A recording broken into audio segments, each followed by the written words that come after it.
Pertempuran sengit terjadi di wilayah sekitar Pokrovsk dengan hasil signifikan yang diklaim oleh pihak Rusia.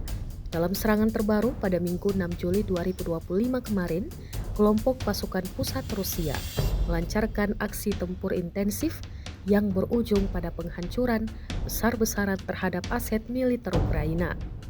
Menurut laporan dari medan tempur, puluhan unit kendaraan militer Ukraina, termasuk tank, artileri, dan kendaraan infanteri yang disebut berasal dari pasokan NATO, dilaporkan berhasil dibakar dan dihancurkan oleh pasukan Rusia.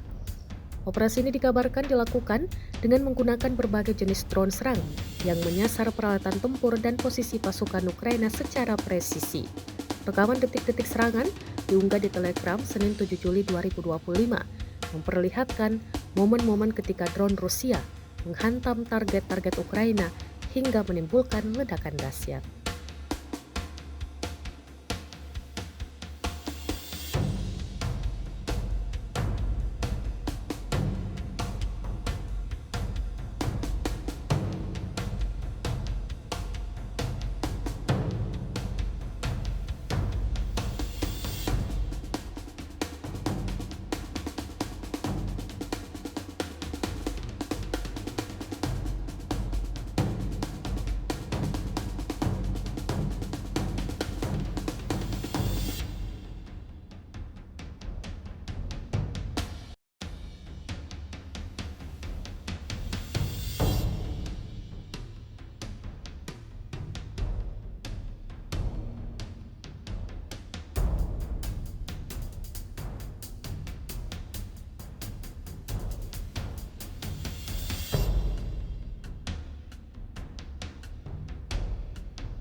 Download Tribun X sekarang, menghadirkan lokal menjadi Indonesia.